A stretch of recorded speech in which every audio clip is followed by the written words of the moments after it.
I said, hey, let me grab some drone shots before I go home. Bad idea. I had the drone 30 feet in the air and it slammed into the building and crashed to the ground. I could have died right then and there. I just knew that somebody saw me crash this drone into this building and they were going to come downstairs and say something to me. So I waited. I hid for a little bit. Yes, I did hide. I hid for a little bit and I waited. No one came out of the building to try to find the drone or me or the operator. So after a few minutes, I went up to find the drone. Ugh. The cameras destroyed, propellers broken.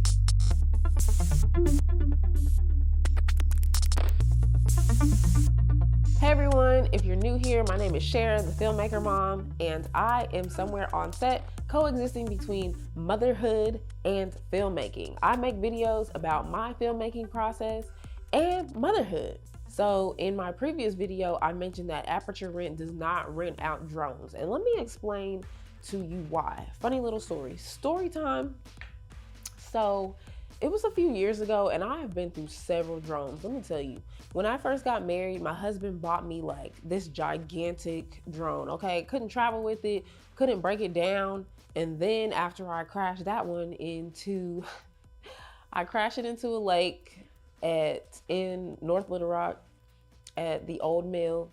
The battery died right as I was flying it over the water, trying to get it back to me. I literally stepped out into the rock that was in the water to try to catch the drone and it died right before I was able to get it and crash into the water. It was like an $800 drone.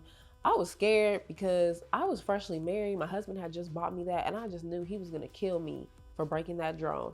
I had no business flying that drone with the battery over water that was about to die. Needless to say, the drone didn't work anymore. So I ended up getting this new drone. It was compact, it was portable, it had a great little case because I'm a travel filmmaker as well. So I was able to pack it in my carry-on luggage. And that's another thing.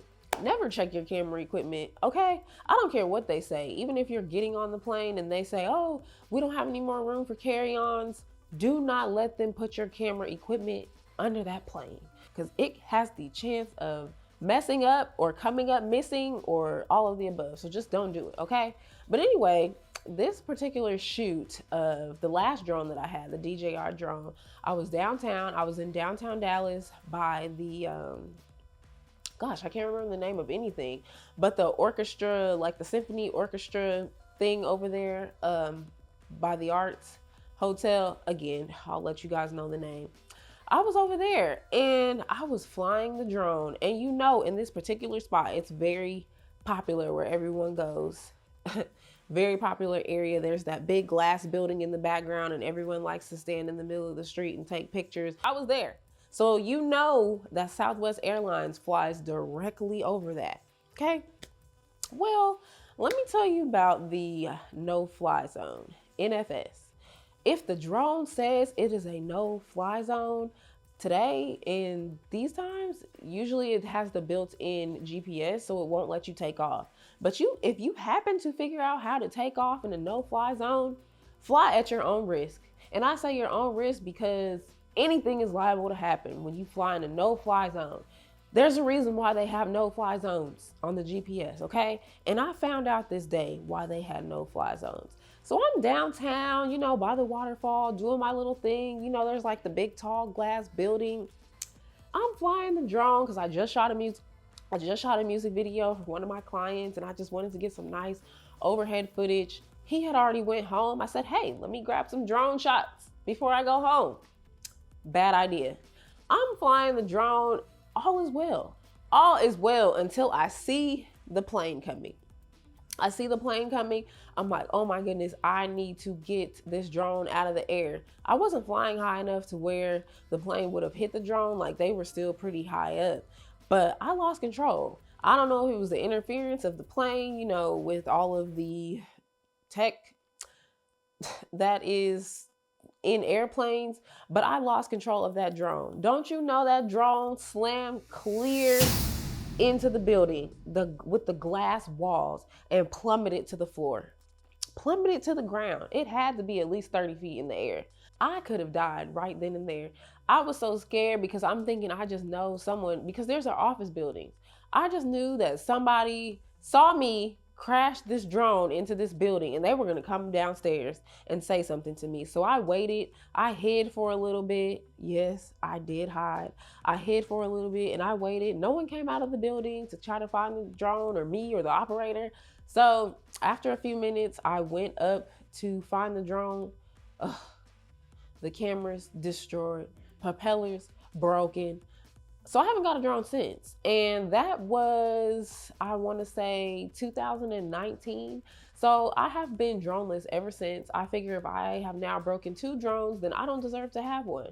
So now anytime I travel, like the last time I operated a drone, I was with my mentor. We were in the Bahamas filming for a swimwear company, and he said, well, I'm going to be a cam op doing the main thing, but you're going to operate this drone. Don't you know my heart sank again?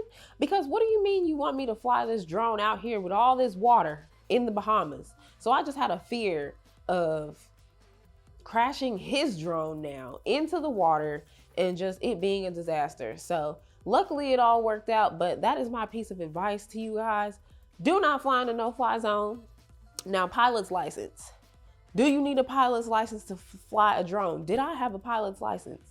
No, I did not have a pilot's license, but I feel like if I had a pilot's license, I probably would have not lost control of my aircraft and let it crash into the building. So I have heard that the drone pilot's license test is very hard, but I do know a few people who have completed it, and it's well worth it because drone photography, some of you guys just, you know how it is operating a drone, the perfect shots that you get in the movies.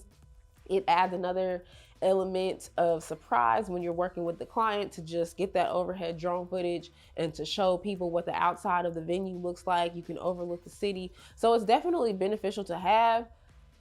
If anyone asks, don't say I'm the one that told you you don't have to have a drone pilot license, because that's up to you. Use it at your own discretion. I guess if you get caught flying without the drone license and you get a ticket, that's on you. So I'm just gonna let you do you. If you like this content and want to see more, go ahead and subscribe to my channel. I would love to hear if you guys have any crazy drone stories, because I can't be the only one who has crashed a drone, okay? So leave me a comment, subscribe, follow, all the things, and I'll see you guys on the next one.